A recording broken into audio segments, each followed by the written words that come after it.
Well, I could really go for a sandwich.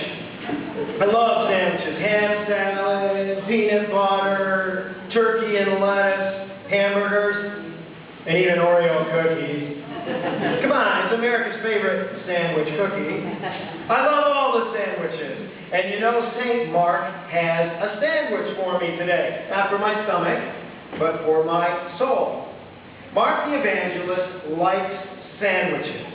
He likes to tell two stories, one in the middle of the other. It's like two slices of bread surrounding what's in between. He does it throughout the Gospel. And today's text that we heard is a good example. By telling two stories together, Mark wants us to see how they are connected. Today, we hear the story of the healing of two women. A 12-year-old right at the beginning of womanhood, and an older woman with a constant flow of blood. Right away, we can tell that women are important in the Jesus story. And trust in Jesus is important in the story. But even more, the topic of these two related stories is the topic of purity. Purity was a big thing in first century Jewish tradition. The older woman's blood flow made her religiously impure and isolated her for many years. And if the 12-year-old girl is dead, then her corpse is impure. Impurity is contagious. By touching the girl, by being touched by the woman, Jesus becomes unclean and impure. Do you think Jesus cares about that?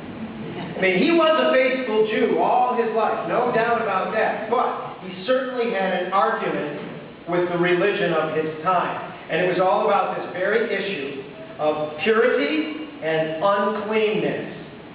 First century Judaism spoke a lot about purity. Jesus spoke a lot about compassion. There was a difference in emphasis. What's going to be the central paradigm? Purity or compassion? Jesus always landed on compassion. Now, this is not just an issue for first century Judaism. Every religion can develop a tendency to draw boundary lines and label people as pure or unclean. Now, when I was a kid in church, I got the impression that religion was all about purity and impurity, sin and guilt. And then I tried to read through the entire Old Testament. And I got to those law codes in the book of Leviticus. And it seemed to be all about icky stuff. Women were icky. Skin rashes were icky. Bodily functions were icky. And even as a kid, I thought those texts were really harsh.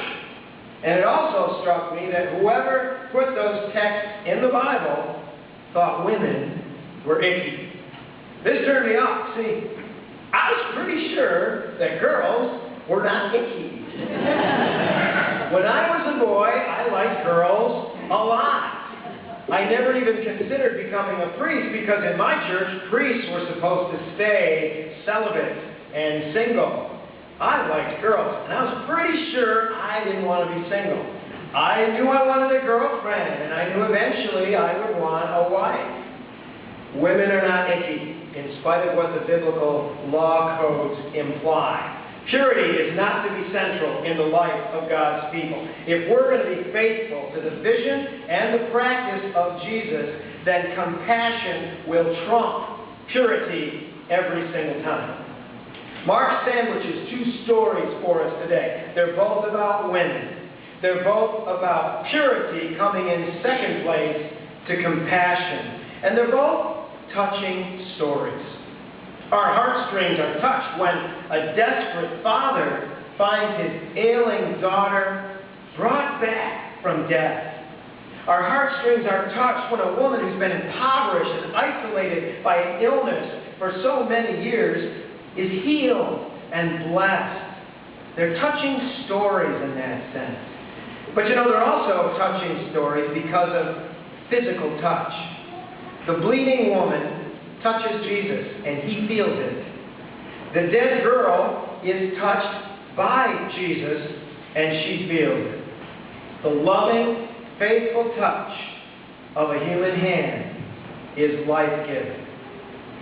Now, I've got a book by a wonderful doctor named Rachel Naomi Reverend, and she believes in the power of physical touch in the healing arts. Dr. Rachel had a patient named Jessie. Jessie had radiation treatment for cancer. Well, the radiation caused some adhesions in her bowel. And when the pain began one morning, Jessie quickly packed an overnight bag and drove herself 25 miles to the hospital. She had to pull over several times to throw up. She spent a whole day in the emergency room until they were finally able to give her some relief. Later, Dr. Rachel asked her why she had not called any of her friends. Jessie said they were all working. And besides, none of them knew anything about intestinal obstruction. Dr. Rachel asked, well then, why didn't you call me? She replied, well, it's not really your specialty either. Jessie, Rachel said, even children instinctively run to others when they fall down. And with some heat, Jessie exclaimed, yes, I've never understood that. It's so silly. Kissing a boo-boo doesn't help the pain at all. Dr. Rachel was stunned, and she replied very simply, Jessie, it doesn't help the pain. It helps the loneliness. I hope the church forgets its ancient obsession with purity. I hope the church always chooses compassion, every time. It's the way of Jesus. It's what Jesus is all about. Compassion, then and now, is touching.